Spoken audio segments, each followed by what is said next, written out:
Okay, hi friends. In this video, I'm going to introduce you to the expectations for your small group work in week 1. Just to remind you that you will be working with your group at your own pace through the series of steps. You'll be in a Zoom breakout room with your group members. Meanwhile, I'll be teaching the other half of the class face-to-face. So you'll look at these instructions. This video is meant to help you so that you can kind of move at your own pace, work through the steps. I'll be able to check back in at the end of class to see where you're at. If you have questions and that you can't figure out, you can pop back into the main room and leave me a question in the chat. And then when I get a chance in the face-to-face class, when there's a break, I'll pop in to help you. But you'll want to move on to other steps in the process because it may take me a while before I can come and check on you because I'll mostly be focused on the face-to-face group. And that's the whole point of this video, to hopefully set things up for success.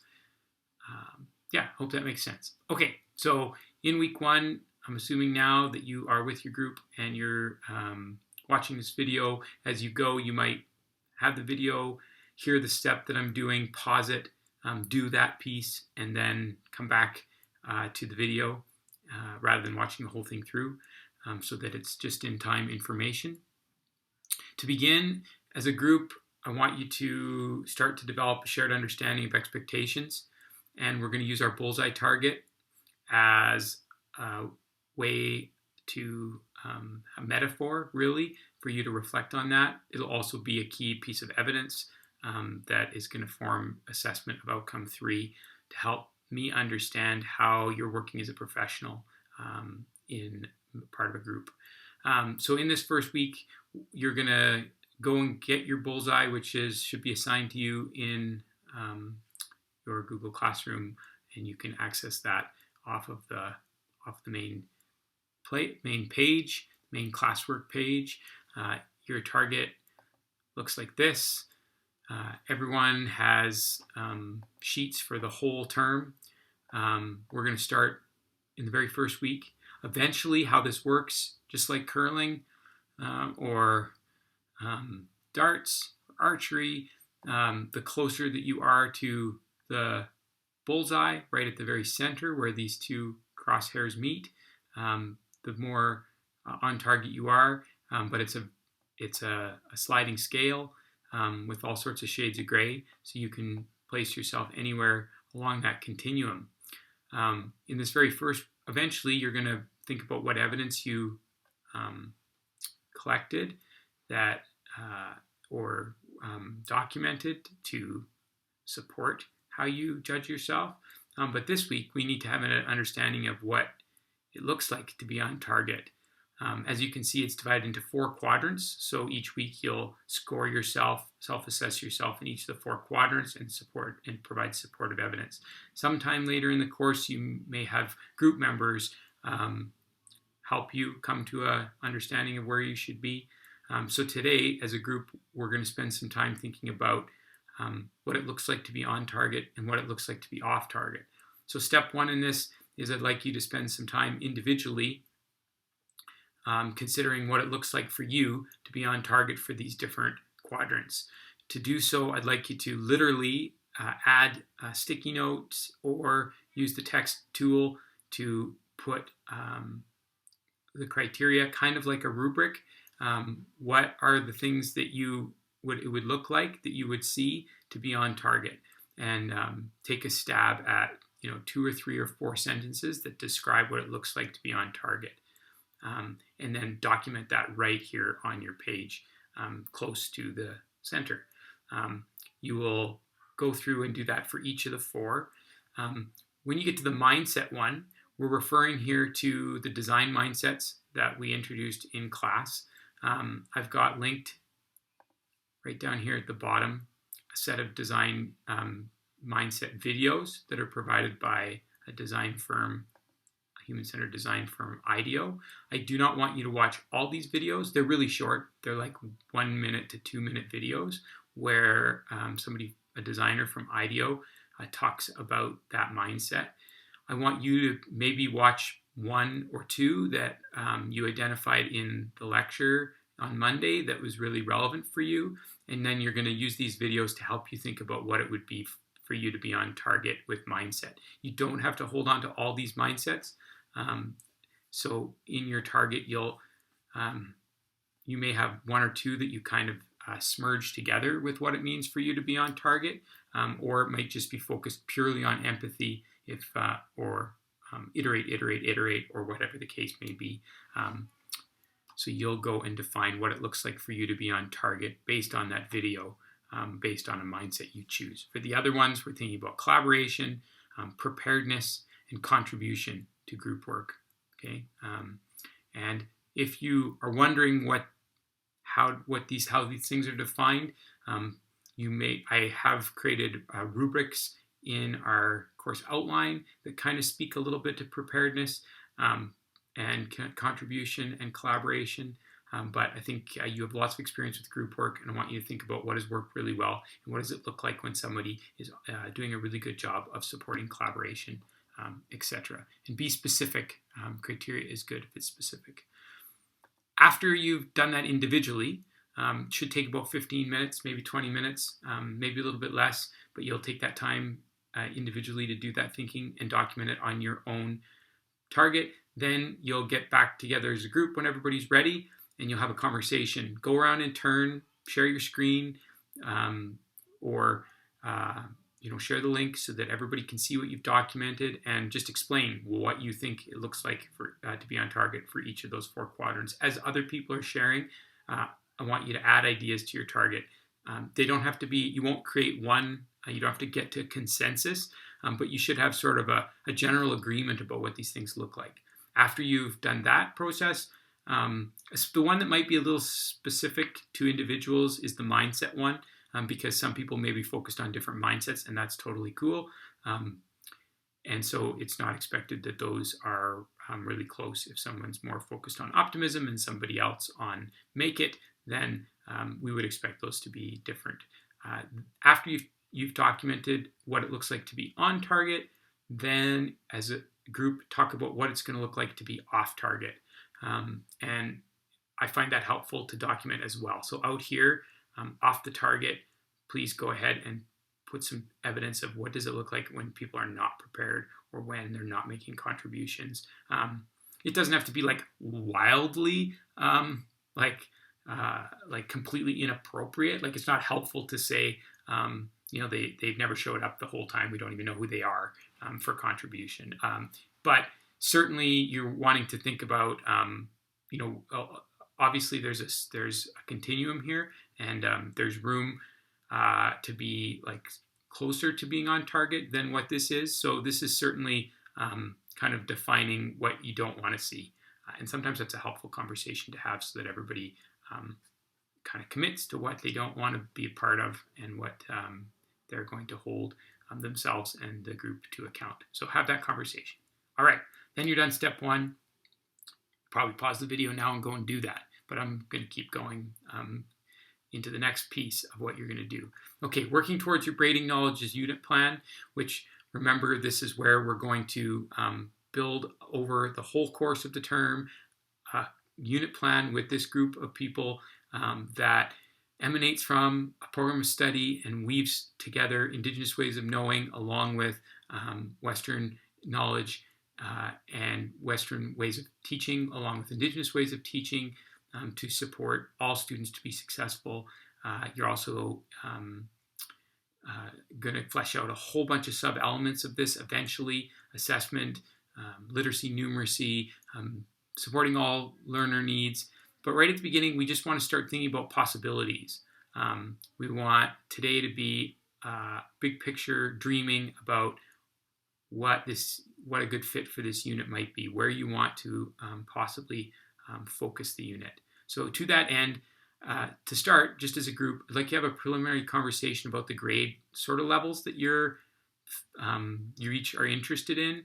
And you don't have to select just one, but you share kind of what your thoughts are. Some of you might say, "Oh, I don't care. I'm good with anything K to 6." Others might say, "Oh, I'd really like to work on the older grades."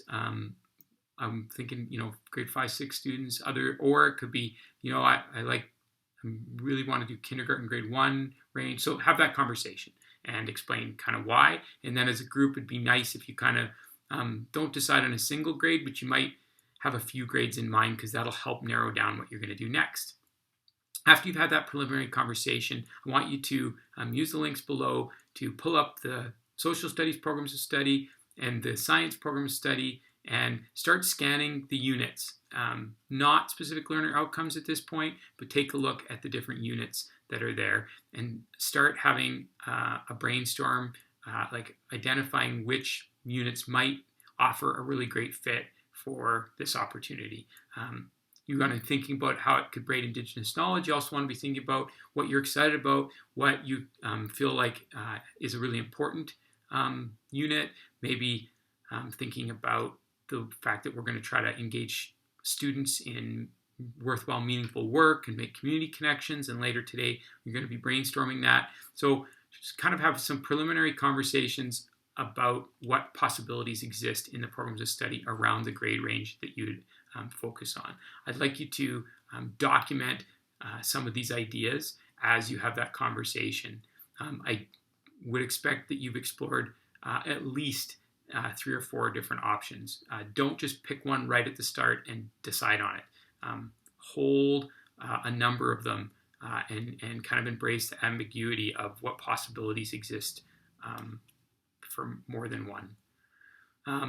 Then, before going any further, I want you to the time frame on that. As you can see here, you've got a couple hours to work through all these stages. So take your time and spend this front end work is super important to pick a good place where everyone feels comfortable and everyone's excited. So have some discussions around the possibilities.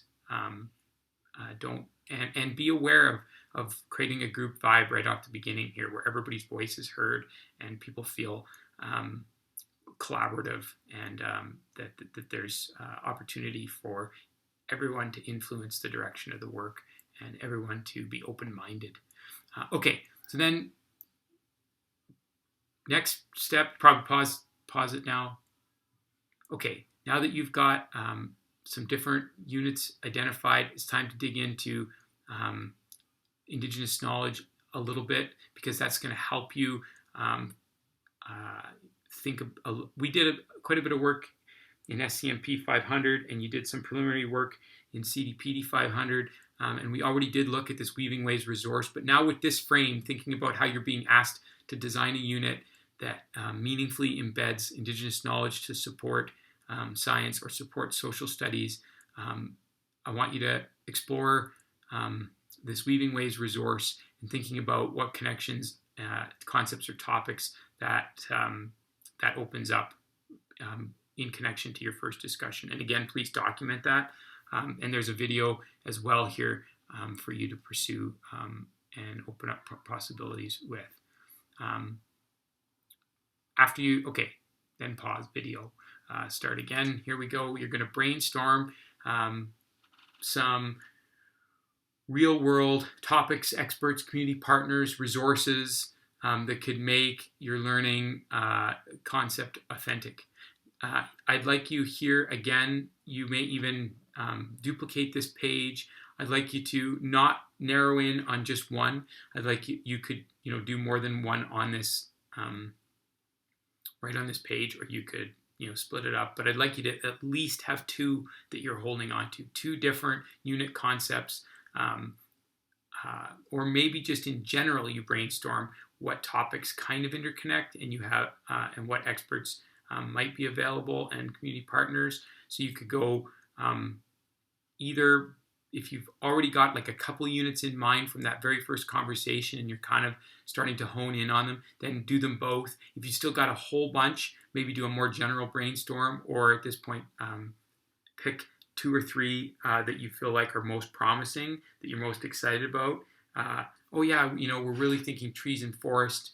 And then, with that in mind, grade 6 science, trees and forests, all right, have this brainstorm with that. But we're also really, wondering about sky science, So explore your thinking with at least two, but it'd probably be better if it's three. And it may be like a social or a science or three science or more than one grade. You could be between 5 and 6. You don't have to be making big decisions at this point. In fact, I don't want you to make a decision in the context of this time. Also connected with what are the experts, community partners, and authenticity possibilities. Also want you to brainstorm what you could get students to make, create, and do. Again, think about this for more than one. Hold on to more than one idea here. What projects could students do? What deliverables? What audience could they exhibit their work to? That they could impact? How can they make something meaningful in the world that matters to them and to others? How can they contribute to this topic, to our community? What kinds of service could they provide? Where's there a need for you and your students to do something that has purpose, work that matters, and again, brainstorm, defer judgment. Don't at this point go, oh, you know what, that's not realistic. Don't worry about that. We're going to have some time between this week and next week. There's the reading week, and I want you to be chewing on some of these ideas and each thinking about them so that in week 2, when you come back, you can start to say, you know, I've really been thinking about that idea we had where it was trees and forests, and we were going to work with the elder, and we were going to go and plant trees. Like you can start spending the next while chewing on possibilities and then coming back together as a group with a chance to make some decisions based on more consideration. I also want to spend some more time with you teaching about the criteria of this assignment to help you make the decision. So again, I really want you to avoid jumping to a single choice.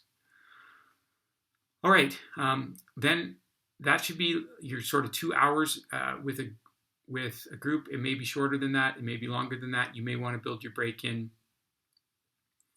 Then the last thing now that you've done, I probably should have told you you're going to build a break earlier. I'll have to put that in the instruction. Lastly, this last piece is we're working towards each week, we're going to take the topics that we're thinking about and we're going to be building a teacher as designer poster. That's another deliverable. All I'm wanting you to do is not necessarily stay on Zoom, but take some of the time that was left in our asynchronous work time on your own to document a little bit about how you're thinking about teacher as designer. There's going to be a section on this poster where it's going to be kind of the whole poster is going to be meant to represent your answer to the question, what does it mean to be a teacher as designer? And so you will eventually probably develop a bit of a metaphor or a visual metaphor to describe your answer to this question, and then there'll be a whole bunch of other subcomponents that you'll flesh out. So since you did the readings this week, we had some discussions. You're now starting to experience this process of working as a designer. I just want you to take some time to reflect, document what your emerging answers are to that question, and some initial thoughts about not a poster layout or anything like that, but just thinking about this metaphor and how you might teacher's designer and how you might conceptually start to think about putting that forward. And then each week we'll build towards that poster so that it grows and it's not something that's left right at the end, but something that we're working towards all along. So you would sign off as a group and have that time individually. You may or may not take it right now, but this time is allocated for that in class, so that we can expect that you've done it and not be adding things onto your preparation list, but rather give you class time to do it. Okay, I hope that's clear as mud. And yeah, if you're still listening, way to go. Talk to you soon.